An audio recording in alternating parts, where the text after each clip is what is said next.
Isang mapagpalang araw sa ating lahat mga kapatid.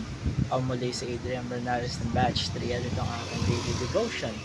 At ngayong araw ay pag-uusapan natin kung ano ang secret ng Diyos o secret will. At ang ating Bible verse ay mula sa Deuteronomy chapter 29 verse 29. Sinasabi sa ating scripture ngayong araw ay the secret things belong unto the Lord our God, but those things which are will belong unto us and to our children forever, that we may do all the words of this law. Kaya mga kapatid, ay napakaganda ng ating mensahe ngayong araw kasi tayo pinapaalalahanan na mayroong mga bagay ng Diyos na siya lamang ang nakakaalam. At ito ay tinatawag nating secret will o mga nakatagong plano niya para sa mundo at para sa atin. Ang ibig sabihin naman nito ay kahit gaano natin gustong intindihin ang kanyang mga plano ay minsan may mga pangyayari na maganda man o mahirap tanggapin ay nasa Diyos pa rin ang ultimate na dahilan at layunin kung bakit ito nangyari sa atin. O kaya mga kapatid ay meron tayong tatlong importanteng bagay na dapat natin tandaan patungkol sa secret of God. Una-una ay some secrets are hidden forever.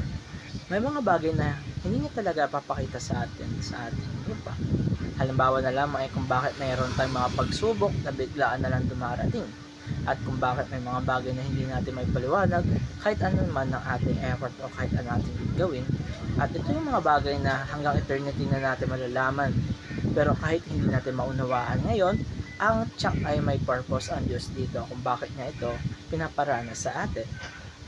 And pangalawa, some secrets are yet to be revealed. Mayroon tayong mga bagay na sa tamang panahon lang niya ipinapakita. Ito ay parang boto na tinanim natin.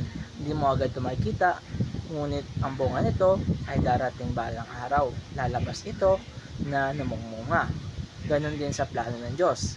Minsan ito ay delayed, pero hindi ibig sabihin na ay denied. Ito ay mayroong perfect timing. Sa lahat ng bagay ay may timing ang Diyos. At panghuli, some secrets are revealed to God's people and hidden to others.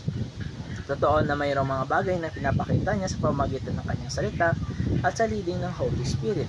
Kaya kung close tayo sa Panginoon, ay mas nagiging malinaw sa atin ang kanyang mga instructions at directions sa buhay natin. Pero sa mga hindi pa nakakilala sa kanya, ay nanatiling misteryo ang mga bagay na ito. Kaya mga kapatid, ang ating topic ay lesson din dahil sa simpleng lesson na ito ay may malalim na kabuluhan. Hindi natin kailangan malaman lahat para magtiwala. Hindi natin kailangan mahulaan o pilitin ng mga sekreto ng Diyos. Ang kailangan lang natin ay sumunod sa kanyang revealed will, ang nakasulat sa Biblia, at magtiwala na yung mga hidden plans niya ay para sa ating kabubuti at para sa kanyang kaluwalhatian. At ito nagtatapos ang aking daily devotion. Maraming salamat sa panonood.